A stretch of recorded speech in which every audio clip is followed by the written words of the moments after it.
Hello students. Today we are going to discuss the text The Sound of Music. So I think all of you like to listen some kind of music, be it instrumental or vocal. So all of you know that a few days ago we lost the famous singer KK. So I think most of you love to hear songs of KK.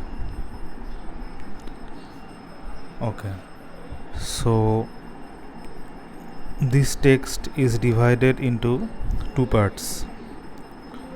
So each part focuses on two musicians. The first one is Evelyn Glennie and the second one is Bismillah Khan. So part 1 throws a light on Evelyn's life and her struggles to become a successful musician. So you will come to know that she is a multi-percussionist. So percussion means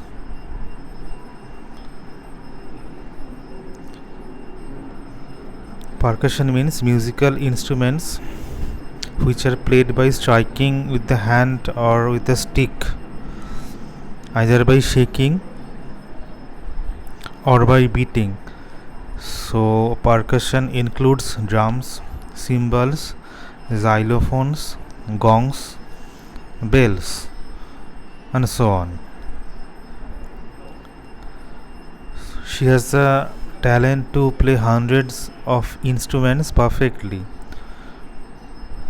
So the first part tells us how she gained international fame.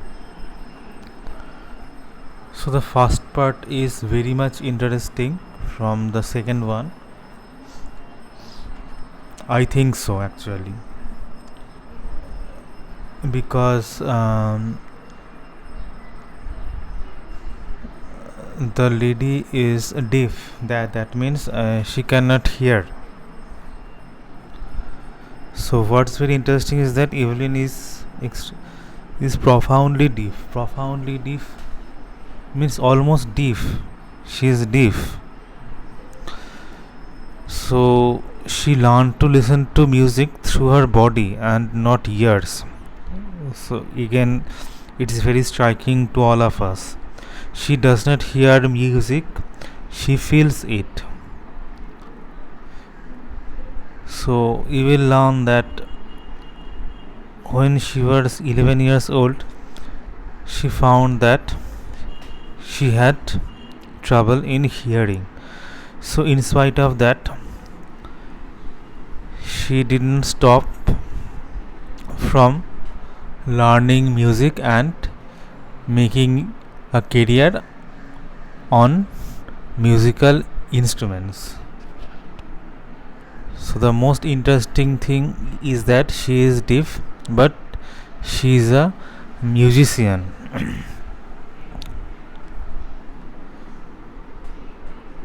So in this way, her teacher Ron Forbes was the one who recognized her talent.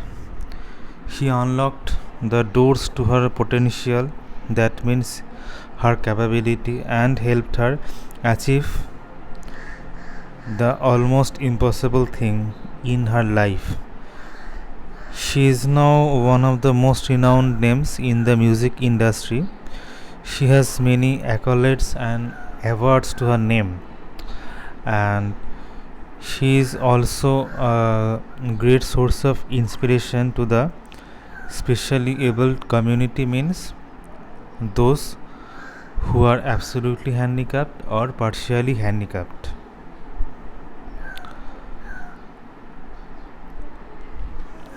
Okay, so let's come to part 2.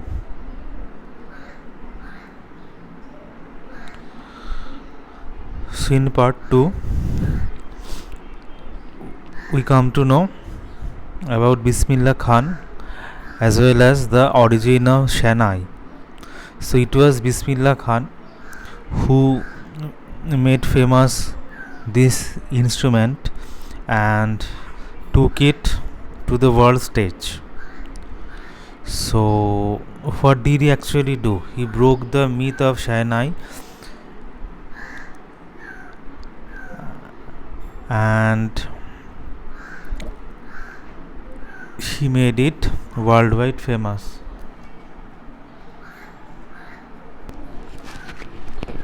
So next comes part 2. So in part 2, as I have already said, that it was Bismillah Khan.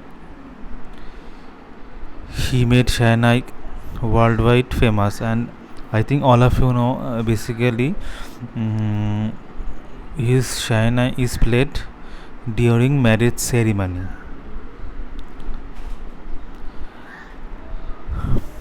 Okay, so Bismillah Khan came from a family of musicians and he had a very secular upbringing. That means he grew up in a very secular atmosphere. So in his growing years he practiced on the banks of river Ganges.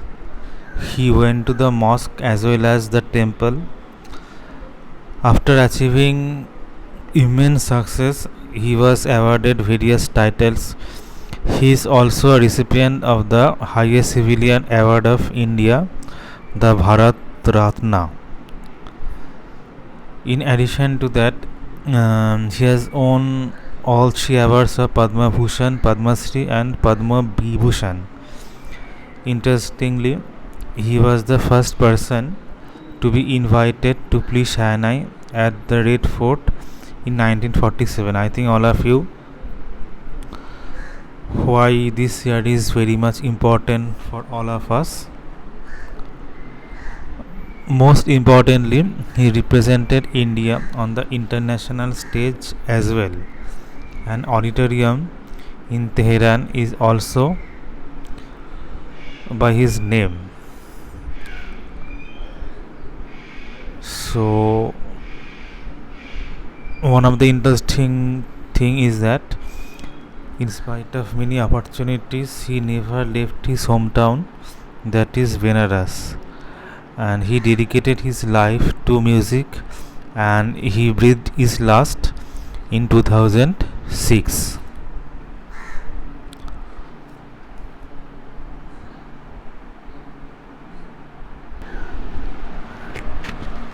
So what we learn from this text?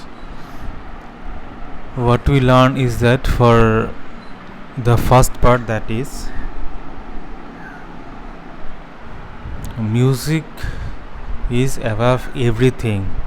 Music has no boundaries, and personally I think that music is the language of soul. So music is the only thing that can bind us together, and it is not limited to anyone, to any race, to any particular caste, to any particular people. So music is an universal language. So I think when we will go through the text, this summary will help you. So there are many facts in both part 1 and 2, and one more thing is that in part 1, as the musician is deaf, so you can realize that it is a kind of rare talent. It's a rare talent, because when you know that to learn any kind of music, whether it is vocal or instrumental, the most important thing apart from your voice is that your ear. you have to be very particular about your ear. So I have heard somewhere in an interview, I don't know the name of the artists, I think he or she was a famous artist, and where the artist told that you have to listen to a number of songs, then you have to sing. That means before singing you have to listen to a number of songs, because your ear will prepare you to be a vocal artist or an instrumentalist. But all these rules are not applicable for this instrumentalist that is mentioned in your text. So in this way it is a rare talent. So there is a line, she felt the music, the vibration through her body. So we cannot realize it because it is literally impossible. I think so that it is literally impossible